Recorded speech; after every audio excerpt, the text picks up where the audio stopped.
Welcome into episode 23, Ramie and Drew. It is Friday, February 23rd. I am Ramie Makloff. That is Drew Flaggy, just a couple Milwaukee-based comedians talking sports and whatever other bullshit comes to mind. Drew, how are you this afternoon, my friend? Wow, what a lot of bullshit, huh? A lot of bullshit this week. Not a lot of sports. A lot of bullshit. Lot, you could call it. There has been a lot of bullshit. What Drew is referring to is what's going on with the Milwaukee Bucks throughout All-Star Week, and it seems like just everybody has a microphone, dude. Everybody, including the Bucks players themselves. Like Thanasis is putting out podcast episodes. Everybody has a microphone and wants to talk into it. You tell me if I'm missing anything, Drew. Doc Rivers threw everybody under the bus, the owners, the players, everyone but himself became a meme. Damian Lillard picked everyone but Giannis Antetokounmpo to be on his his dream 5-man lineup. What else happened? Dame and somebody else came out in defense of Thanasis. That became a big thing on Twitter. That went viral. What else? What am I missing? There's more. Oh, Giannis said he doesn't watch game tape. JJ Redick against everybody. JJ Redick against everyone. This is literally this has all happened in 5 days. What is? Well, everyone just shut the fuck up. What is happening? It's just everyone shut the fuck. I told you up. I told you all of this made me long for a simpler time. So I went deep into my closet and I found like my Andrew Bogut era shooting jacket, like from the red and green day. I'm just like, you know what? I liked it when people just, whatever.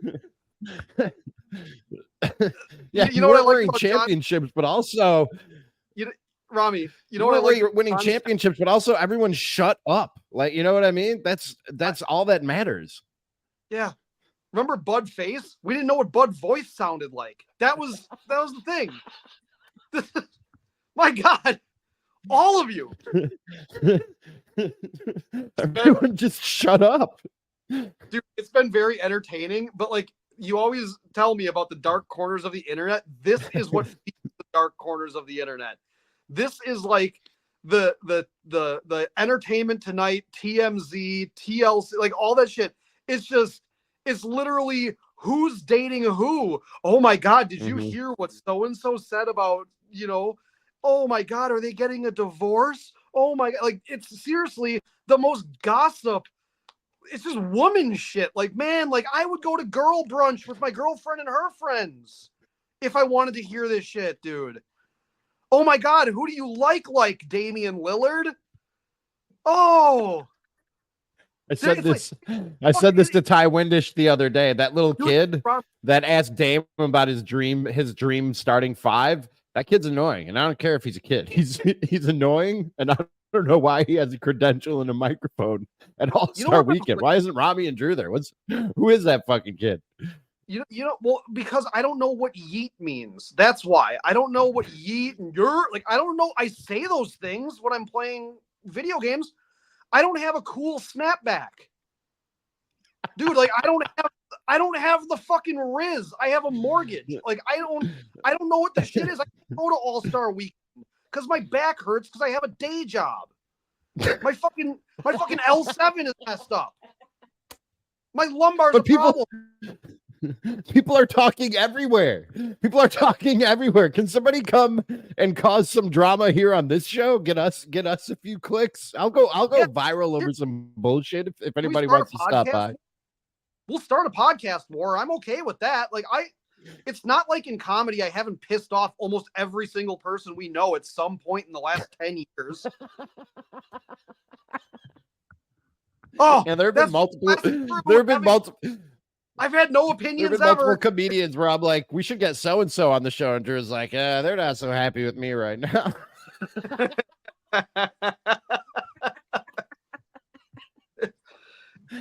then you ask the stupid question. You always go, well, what did you do? I'm like, I'm me. And you're like, that checks. Yeah. Yeah, definitely checks out. So the Damian Lillard thing, I was just really hoping that they would have been like, Dame, who are your top 399 players in the NBA, and the only guy he doesn't list is Giannis. That would have been fucking hilarious. I just whatever, man. It's so funny. Like the Bucks media tour has been embarrassing, starting from Doc. Did you see Bobby Portis go to like the DraftKings garage gym and play basketball against some dude that's like my height? And I didn't Bobby watch like it, but I saw it came across my timeline. I didn't stop to watch it. Bobby bricked like 4 floaters on a guy that's like 5'7", dude. Like I was like, oh, Bob. Big Bob wasn't on the ass that time, dude. That was see, that would have been funny if Damian Lillard would have like put Big Bob on their ass, and then it would have been him playing against that guy. Like, what was his name? Jersey Mike or something? Like they were I don't know. Jimmy But John. I told you this. I told you this in a text, Drew. Like this stuff comes with expectations and with the trade.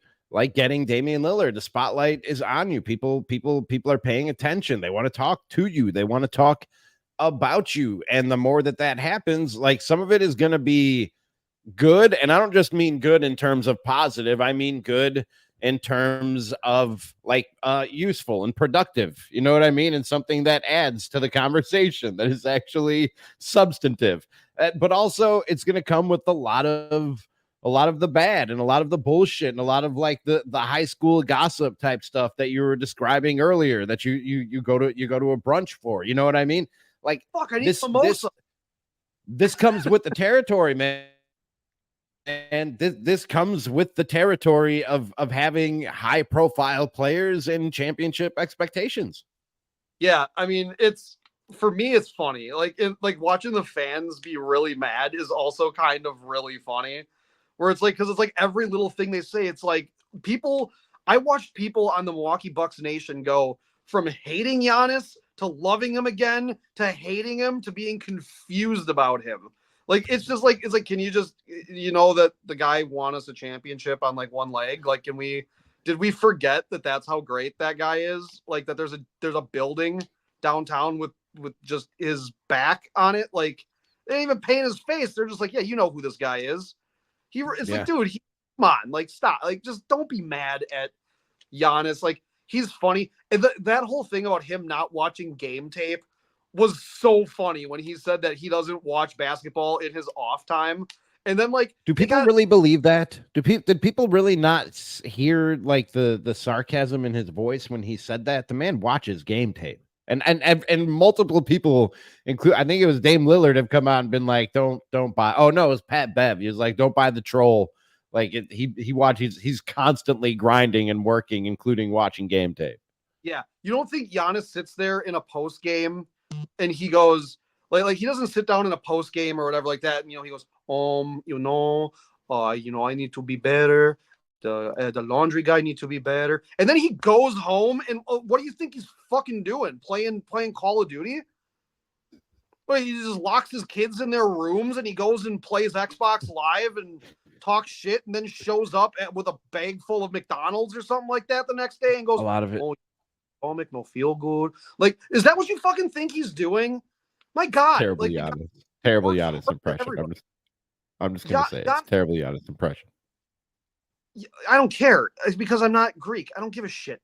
Giannis text AJ. Yeah, Giannis also text AJ. Giannis, no, he's gotten where he is, Mr. Run and Dunk. The reason he's able to do that is because he works so damn hard. A guy to average 30 points per game on 61% shooting, which has never been done in the history of the NBA. It's like that guy doesn't work. Imagine if he did put in the work, everybody. Oh my God. If Giannis put in a little bit of work, a modicum of work, Giannis, we wouldn't have to complain about Chris Middleton, fans. Oh my God. Is so stupid. It really is so stupid. It's absurd. But the best part, I mean, just the juiciest piece of this were those airheads on, I don't even know what show that was, because I'm not going to profess that you and I are geniuses by any stretch and that I don't get emotional about things or something, or that I don't get all fired up, because I am right now. But this was so funny when that guy literally, and he might have misspoke, and but when he said that Giannis doesn't prepare for games and has never won anything in the postseason. Well, besides 2021, I mean, he's got a Finals MVP for Christ's sake. I had to go look at the picture that I have hanging up and be like, wait, which trophy is he holding up from that night? I was like, oh, is it the Larry O'Brien or is Finals MVP? It's Larry O'Brien. I had to go look. I was like, oh yeah, okay, he didn't get the MVP yet in that picture that I have hanging up on my Bucks shrine. That it does say 2021 NBA champions on that scarf and on that hat that I'm looking at up in the corner there. That's crazy. But Giannis never won anything because he's never prepared. Imagine if he was prepared.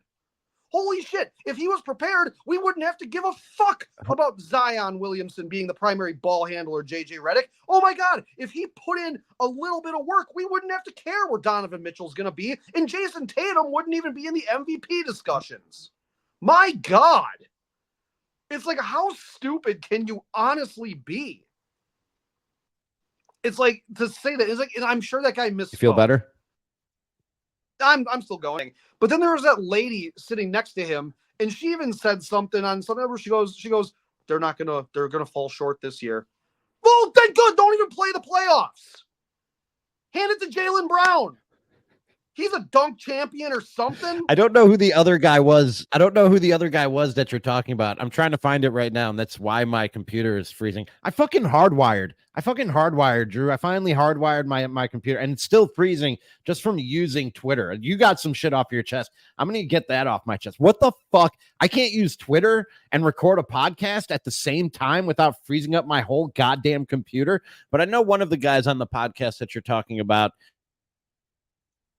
is Lou Williams. I'm trying to find.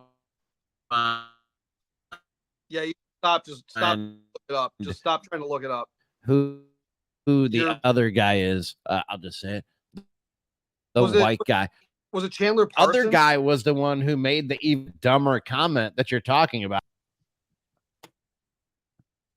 You lagged really hard when you were doing that. Was it Chandler Parsons? I think I texted you it. No, I can't hear you. Yeah, I think it was Chandler Parsons. I think you're right. Yeah, that's a pretty white guy name. So we'll go with Chandler Parsons. That sounds like a Friends character. Fucking, I'm like, man, like I didn't want to be the podcast. Like when we started doing this, I didn't want to be the podcast that comes out there and be like, that guy's an idiot, that guy's an idiot, that guy's an idiot. But I'm like, am I either that pretentious or am I that delusional? That it's like, no, but it has gotten that bad, Drew. It has gotten that bad. I called it an avalanche of bullshit. Like it's just a nonstop. Like we're just buried in just shit. And like that was the other thing too. So like the JJ Redick thing. Do we want to talk about JJ? I was just gonna say, and that's kind of where all of this culminates because we talked about it with not Frank Madden. We're gonna get Frank Madden on in the future. That's why he was on my mind. But with Ty Windish the other day from the Eurostep podcast about what NBA talk has turned into. And by the way, shame on you for not linking to our clip with Ty Windish and your long-winded rant about JJ Redick's comments and the national NBA discussion. Like it was perfect. It was perfect. You could have promoted. It'd have been perfect. It's called synergy. Drew, I got to talk to you about this. But anyways, my point is like for JJ Redick and for those who don't know what we're talking about to go on First Take of all places and say like that this is what people want. Like all this dumb NBA talk is what people want. And for an example, he said a video he put up of Zion Williamson being the primary ball handler and how that's worked for New Orleans got him 58,000 YouTube views. And by the way, we'd be really happy with 58,000 YouTube views. That would be great.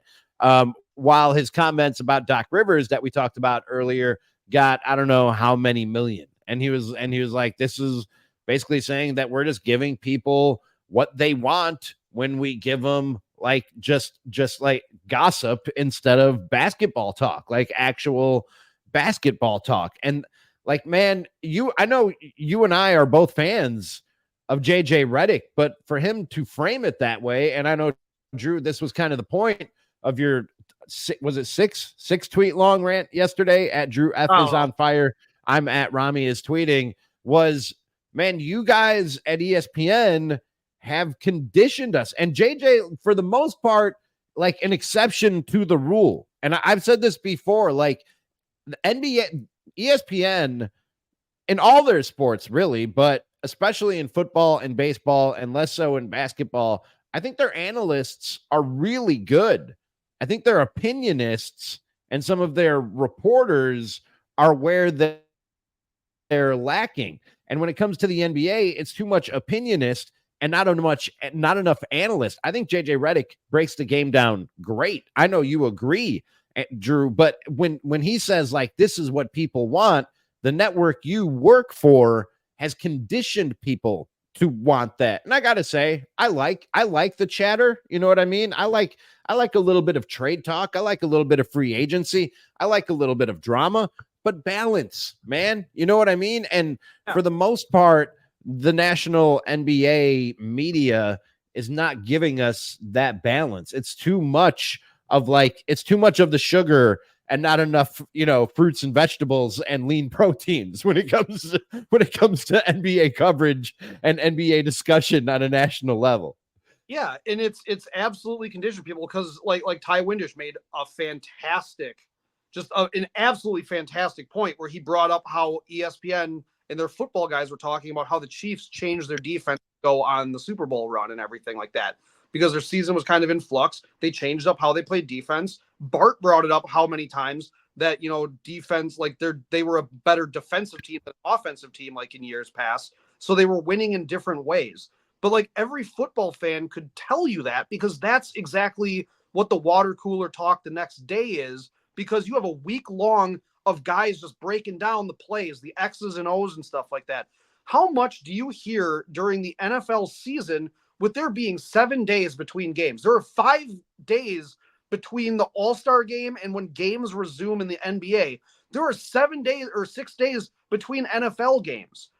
That's enough time to be breaking down stuff by that's your dead time. You can really get into the numbers and really break down how these things work, what teams are doing. Are they changing their offenses? Are quarterbacks tipping where they're throwing the ball? You got 5 days in between starts for a starting pitcher. Is this guy getting rocked every single time he goes out there? Well, we can look at the film of, let's say, a Corbin Burns or a Brandon Woodruff, and you can look and see, he's kicking too high, or they know when he's throwing a curveball, he's leading with his elbow too much. They can break it down because he doesn't start for another 5 days.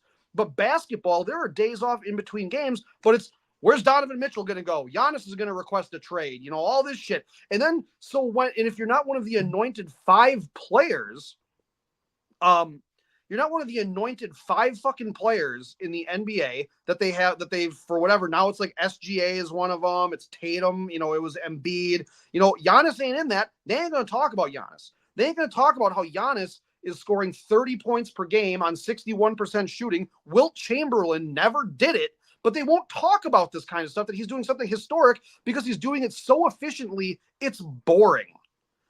Because it's not a sexy story for them anymore. He has worked so hard to get so good that now what he does looks so easy, they don't even care that it's impressive. It's like, but that's what they want to talk about. They want to talk about, how are the Knicks going to have a resurgence? What does Spike Lee fucking think on All-Star Weekend? He's a fantastic. They don't ask Spike Lee what he thinks at the goddamn Oscars. And he's a filmmaker. But you ask him what the Knicks are doing. Yeah. It's silly. It's a clown show a lot of the time. What's going on in NBA media, especially at a national level, man. It's gotten out of hand. It's flat out gotten out of hand. It's all out of hand. I mean, even you listen to some of the commentary, like Christmas Day. I'll go back to that one. Bucks second game that day. And everyone in that they didn't know shit about the Bucks team. Like they had nothing to say about the Bucks because these people aren't watching it, and that's totally okay. You got 29 other teams you also got to pay attention to. So subconsciously, if you have a favorite team or a favorite player, you're gonna watch those teams and players. I'm not a bitter Bucks fan that you don't talk about my team nationally, but then don't lecture, everyone for giving you 10 million views because you went on First Take, JJ, and you went on the Loudmouth show and you did a loudmouth thing. That's what you did. You did exactly what that show is there to do, and it's to entertain and then have people talk about what you're doing like we're doing now. But there are no games, so I'm not going to sit here and talk about how the Bucks matched up against Minnesota because they're playing that game later. But instead, it's like he wants to sit there and he wants to talk about, with this thing with with Doc Rivers or whatever. Did you watch the lead-in? He said nobody watched what happened. I went back and watched that clip, and that's how I found the clip that he just posted about, kind of, I want to address the drama.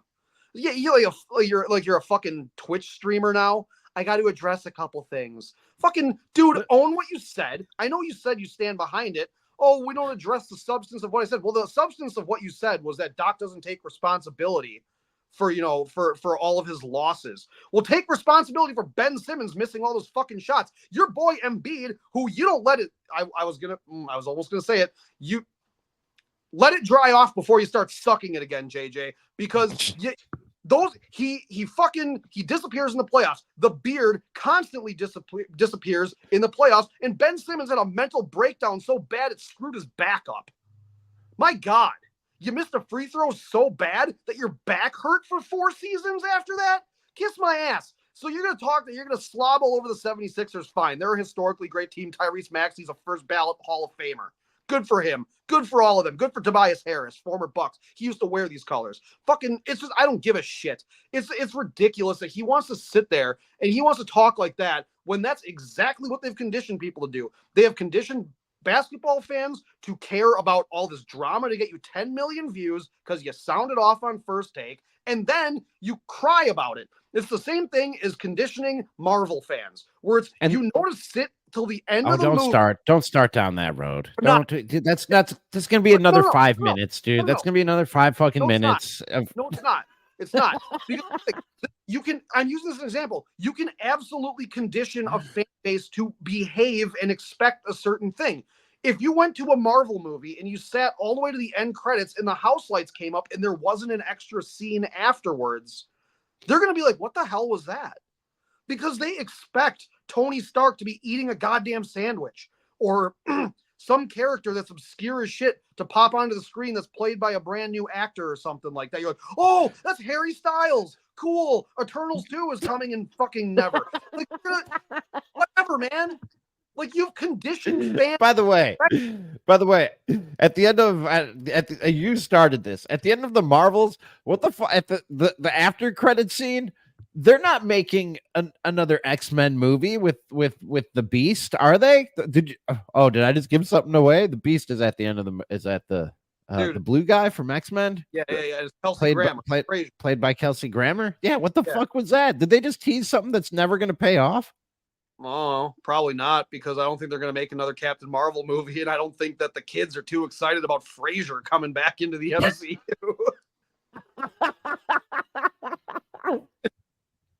He's a good beast. He's a good beast. Tossed salad and scrambled eggs, dude. He's coming back.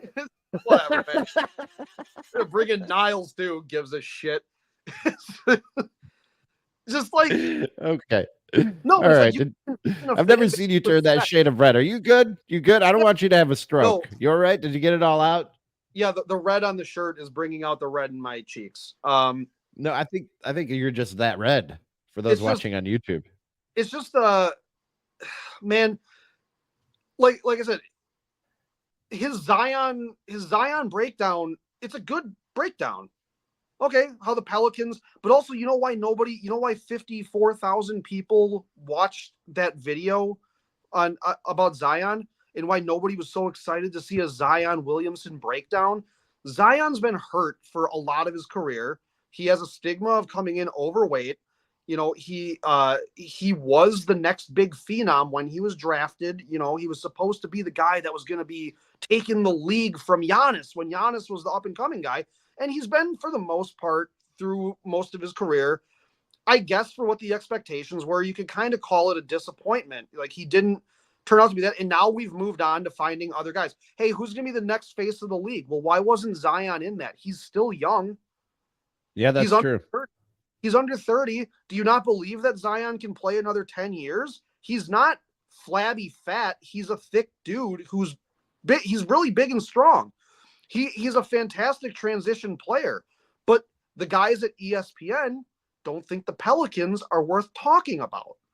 So you're not going to get a million people that want to talk about Zion Williamson and the Pelicans. And they're going to do the same thing. They're going to do the same thing to Zion. And this was the last thing I wanted to say about it, Drew, which is that they're going to do the same thing to Zion that they do to Giannis, which is if he does, like, let's say Zion lives up to all the potential and is like one of the top 5 players in the league. You know what I mean?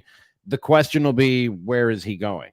The question will be, when is he happy? When is he going to ask out? Who's going to go play with Zion? Who does Zion want to go play with somewhere else? You know what I mean? And the Bucks are a perfect microcosm of what's wrong with at the NBA national media discussion, which is, look, we have to admit that the Bucks have given them plenty of chum. You know what I mean? They've thrown plenty of chum in the water for the Sharks to come and feed, because they're not turning away these microphones and cameras, whether it's a teenager or whether it's JJ Redick or whether it's Pat Beverly with his own podcast. You know what I mean? They're awesome. Exactly. It's very good. But they're not like shunning away the attention. They're inviting it. So on some level, they have to own some of it, and we have to blame them for some of it because they're feeding the frenzy. You know what I mean? But also, if you're going to give them this type of attention, and because A, they're participating in it, and B, you got a lot of high profile guys there and a lot of expectations, and so coverage and spotlight comes with that, then fucking recognize the good stuff too. And like you said, Giannis is about to be the first player in the history of this league to average 30 points and shoot over 60%. And he can't get a fucking fair shake in the MVP conversation. The Bucks are a perfect microcosm of what's wrong right now with NBA talk, because it's all about the nonsense and the chatter. And in the meantime, you completely ignore the substance of a guy having an MVP season in the midst of all this chaos. Yeah. And here's the other thing too, with when Zion first came out, like when he got drafted, a lot of the talks were about, Zion might not want to play in New Orleans his entire career, but that kind of talent. And you know where they were always shopping him to? It was the Knicks. But then Zion had injury problems. So that all went away. That's all it was. Like, it's like if Zion didn't have those injury problems, man, they would be talking about him the same way they talked about Giannis, where it's like, Zion, he might have given the Pelicans a resurgence and like a lot of hope to go towards the postseason and do some things that franchise never did. And just injuries were a part of it, and it derailed that conversation. So he stopped being an attractive target for them to play fantasy basketball and put him on the Knicks. I was talking to my dad earlier today about this because he was kind of listening to some JJ Redick stuff. I thought you were going to say he was listening to us. Your dad, No. Does your dad listen to the show? Does he subscribe, follow, rate, review? I don't know. He thinks it's cool we're doing this. He's into it. He bragged about it. He said it's cool. I like your dad. Yeah, my dad's cool as hell. Shout out to my dad if he's watching it. Like, yeah, That's he's great. I like him. But I was talking to him. He actually called me to kind of talk about this, and I told him, I'm like, JJ Redick, he does have a couple teams, whether he wants to admit it or not, that he does want to focus on. And why do you really think that he focuses on Zion, and why he's so interested in the Pelicans? I don't know. Who was the last team JJ Redick played for before he retired? Oh yeah, he did play for the Pelicans, didn't he? I forgot about that. Yeah. I love Joel Embiid so much because he played for the 76ers. That's why he likes these guys. He is as bad about these things and focusing his eye on certain teams. It's because those are franchises that mean something to him because he played for them. Now he played for the Bucks. He wasn't happy to be here. He cried like a little baby when he got traded here. You know what? Pat Beverly, if you see this, Pat, if you're listening to what we have to say, you know what? Good on you for not crying when you got traded to Milwaukee, man. Good on you. Because JJ Redick, he cried. Oh, he sobbed. He was real sad. His face was more red than mine. He didn't want to come to Milwaukee. He didn't like that. I held that against him so much. I didn't listen to his very good podcast for a long time because I thought that was bitch made. And then I want to say if Pat Bev is listening, like, let's do a cross stream, like, dual podcast, or just follow, subscribe, rate, review. If you're listening right now, Pat Bev, whatever, or just jump on the show. We'll send you the StreamYard link. You can jump in one of our post game live streams. How great would that be if Pat Bev jumped in on a post game live stream? Dude, I would be so happy. That would be so cool. Pat Bev. Dude, okay, so like Pat, I'm gonna tag him in one of the tweets I send out with the link, and he's just cool enough and crazy enough in the best way possible to click on that link and jump on the show. I think it's possible. I think it's possible, and I'm gonna attempt it multiple times this season. Pat Beverly, I would honestly put as at least above a 10% chance he would possibly do it, especially if they get like a big dick win. If they come out, if they just beat the shit out of a team, like if they stomp Boston, man, or like if he goes and gets a revenge game on Philly, or they just really put the wood to somebody, man, like a good home court win, that would be sweet. You know, if Pat Bev just has a hell of a game and he's feeling good, and we just start spam tagging him, he might pop on for a minute. He might pop on. We're gonna try it. We're gonna attempt it. That's gonna be our goal for this season, is to have Pat Bev jump on a post game live stream. Why not Thanasis too? He seems fun. He seems great. He seems great. Dude, Pat Bev, dude, like that. Also, okay, so like he brought McDonald's to like a shoot around or something, right? Like he was eating McDonald's because they were talking on like his podcast about like burgers. And you know what I'm about to plug here, dude. You know what I'm going to say.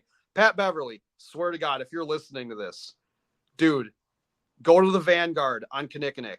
Please. Go to the Vanguard in Bayview. Eric Thames, when he played for the Brewers, he was a big fan of the Vanguard. They got a thing called the Dirty Burger. It's like a sausage cheeseburger. Dude, I just want your review. All I want is your review on it. And if you've been there, dude, it's sweet. It's my favorite place. It's my favorite place in the world. It really is. I'm not even kidding. It is my favorite place in the world. It's my favorite place to eat in Milwaukee, too. It's so good. It's the most Milwaukee thing. You're already drinking Miller Lights, man. They got them there. Go to Vanguard. Right. Try a couple things. I'm trying to push Vanguard. I'm trying to push Pat Bev. I want that to be the perfect marriage. That's enough free plugs. That's enough free plugs. Pat Bev, come on the show and go to the Vanguard. Unless the Vanguard wants to sponsor, we'll talk about them for the whole show. But before we wrap this thing up, Drew, because we do have to wrap this thing up for production reasons that people not involved with the show need not know. Before we wrap it up, second half predictions. We should talk some basketball. Like we were like, enough with the bullshit, and then we spent 36 minutes talking about the bullshit and people talking about the bullshit. What are you expecting? What are you hoping for in the second half? I expect Damian Lillard to request a trade. All right. Goodbye. No, I think that they're going to be a better team. I'm not saying I expect them to be a better team. I believe they are going to be a better team. I really hope that the All-Star weekend, like we said before, I hope that this was a turning point for Damian Lillard and he feels rejuvenated. I hope Shaq's words really resonated with him, that, they're going to blame him if, we don't win this thing. The defense has already changed. Like the defense, I am pretty confident in being at least top 15 defense the rest of the way out. There's going to be hiccups.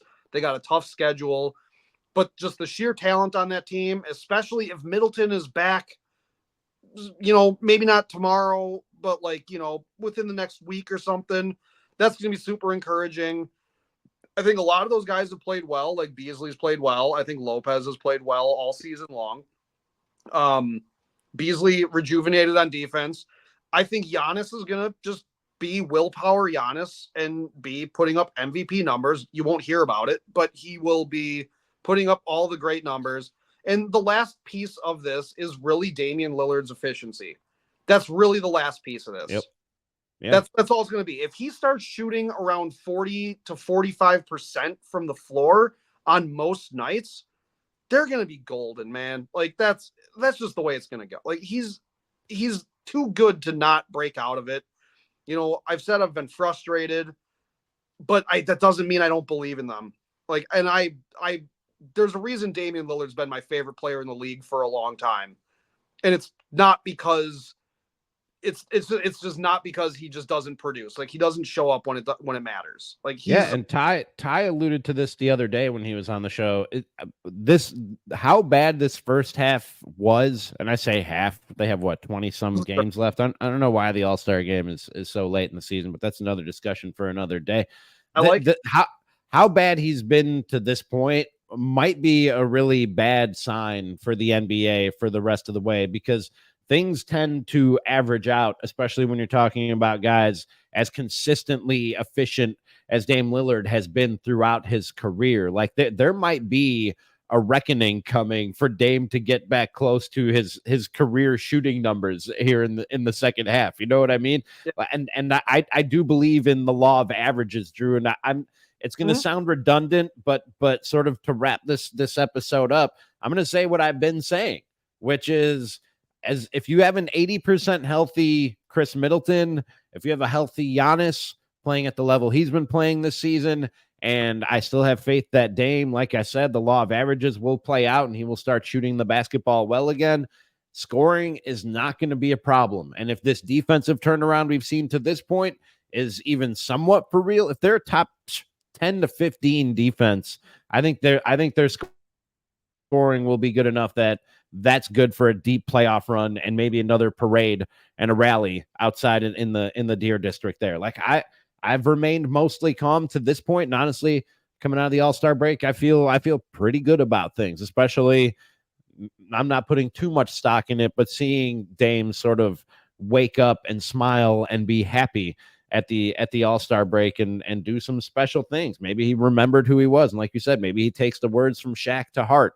I see things coming together here in the second half, and I remain confident and calm about this Bucks team. Yeah, until it's okay. So I know we're going to talk Brewers the next episode. Did you see the thing that Pat Murphy said? You got the order mixed up. We talked about it yesterday with AJ Grill, Drew. Yeah. Okay. Whatever. Sure. Production issues. Sorry. But no, like the thing that Pat Murphy said, like the Brewers posted, where he said the thing about like how it's like I plan on winning games until they say, dude, like there ain't any games left. Until the Bucks don't have any games left to play, and that they're knocked out, I'm not going to stop believing that they can get this done. Yeah. They go down 0-3 in a playoff. I think they got the talent to rally back and get 4. It's not historically a thing that's ever happened. I don't care. Why not be the first ones to do it? Historically, nobody went to the moon. Some people believe we still didn't. But you know what? Exactly. We got it. Why not us, Drew? And why not Pat Beverly joining us on this show? Pat Bev, if you're listening, come on the Ramie and Drew show. We'd love to have you. We think you're a great podcaster. We want some of that magic to rub off on us. I think there's more of a chance of Pat Beverly coming on to this podcast than convincing a couple people that we did go to the moon. Including Kyrie Irving, I think. All right, that's good. That's going to do it for Ramie and Drew. I don't want to put words in Pat Beverly's mouth. I'm pretty he believes the earth, it's round. I'll bet you Pat Beverly believes that. I would love to ask him. He'll love the Dirty Burger. I would love to ask him at Vanguard. I would love to ask him over Dirty Burgers and Miller Lights at Vanguard. Let's make it happen. I don't give a shit, dude. I want to watch. This has been episode 23 of Ramie and Drew. We thank you for listening. We thank you for subscribing, following, rating, reviewing, telling a friend, retweeting the clips, anything you can do to help us grow this thing and blow it up and get Pat Bev on the show. That would be great. We will talk to you again on Monday.